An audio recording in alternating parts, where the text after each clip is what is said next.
So the last topic that I will talk about today is democratic discourse and diversity. What issues do media present to us or to me as a citizen? So there is a two dichotomy that are often discussed in the democratic discourse. It's what we call censorship and restriction versus freedom of expression.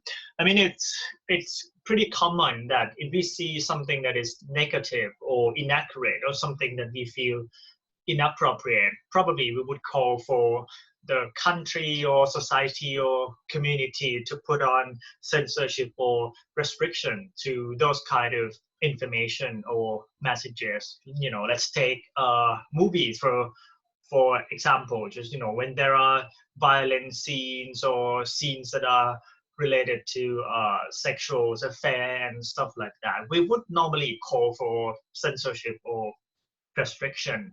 And also in other context as well, probably in a more traditional countries, and especially in the countries that are so related to religions, like country in Middle East, Islamic countries, or a very strict Christian countries.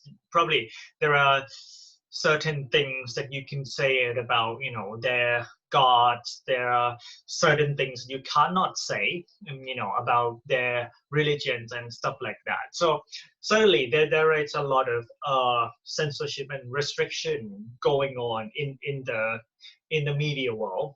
However, on the other hand, there are some other views that like people should be able to express their views and their opinions as freely as possible in the media and in the way that they want to say.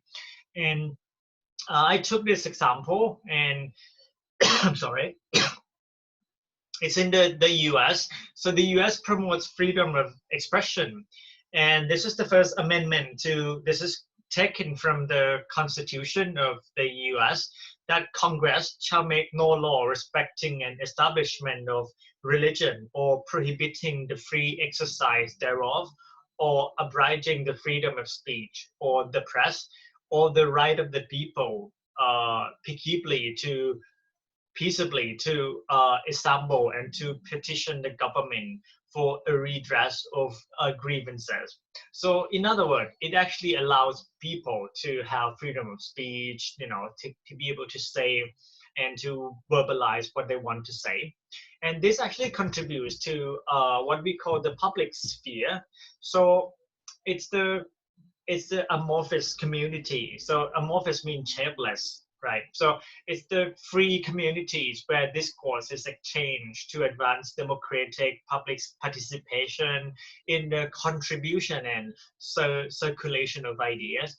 I'm not saying which one it's better, in terms of having some censorship or restriction or having a complete freedom of speech or freedom of expression.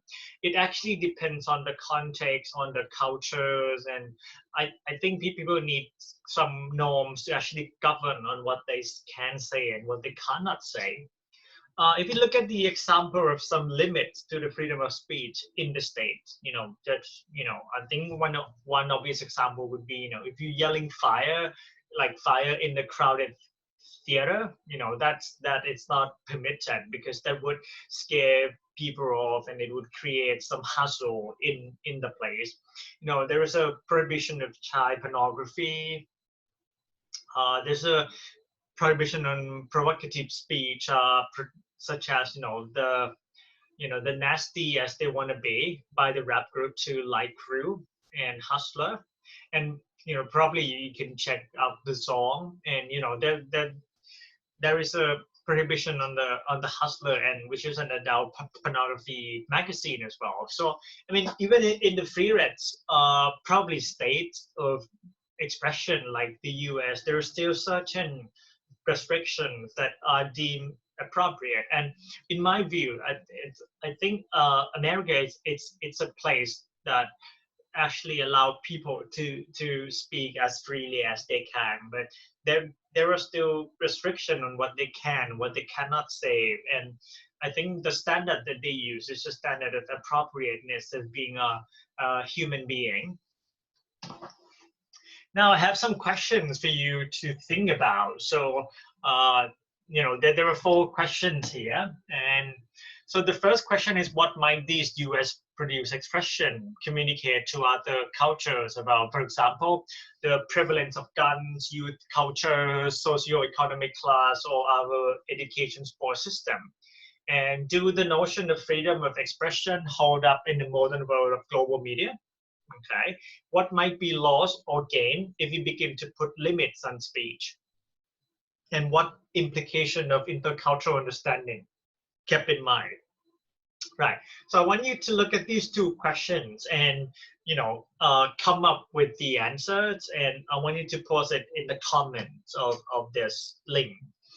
There are 2 further questions. First one is, do you think freedom of speech in cases of hate speech, like hate speech that we have on campus, in university, in the school, in journalism, or on or live, should be allowed? On Facebook status, should cyberbullying be allowed? Why not? And the last question is, how do you feel about a country's freedom to dictate what forms of communication enter and leave the countries? Like, should country has media autonomy, or should a free press ride? So, really, there are 4 questions here. I think it might be too much for you to answer all 4 questions. So my assignment is for you to choose just one question that you feel most comfortable to answer. And I want you to leave the comment, okay, in the comment box below. The last topic that I want to talk about is the media and cultural identities. Who are we now? Now, I think this is the concept that people are using the media to show who they are, okay, to verbalize what they want to say, right? So, I mean, in the States, I think a lot of the issues are associated with racial discrimination. Okay, so there were a lot of things about the color people or black people who come out and talk about their identities, their situations. I mean, if you look at these examples, "We Shall Overcome" by Charles Tinley, "Say It Out Loud, I'm Black and I'm Proud," "Self-Destruction," by the rap artist. I mean, there are a lot of movements that are trying to call for action from societies, like just whether it is to stop racial discrimination, whether it is to stop violence movement and stuff like that. If you look at what's happening in Thailand in terms of media and culture, I suppose that there are a lot of angles that you can look at as well. I mean, people are coming out and using media to show who they are, show what they think. I mean, if we take into context, a lot of things that are happening at the moment with politics and how people are expressing their political views through certain activities, would be one way, that, how the media are being laid out to show the cultural identities of the people right now. Okay, so yeah, I hope this gives you some of the ideas about what effects and rituals are in terms of intercultural communication. And I'm gonna stop the screen sharing now.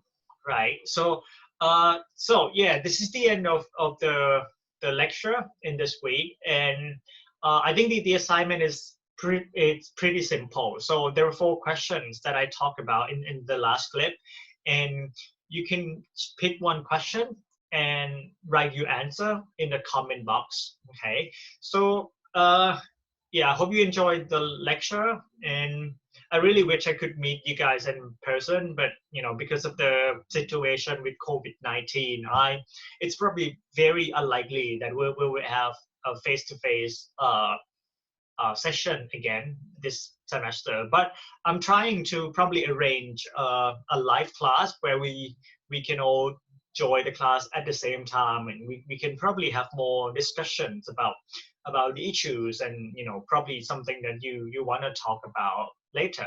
Okay, so I think that's it for this week, and I hope you have a good week and enjoy staying home, and stay safe from the coronavirus, and I see you again next week. Bye.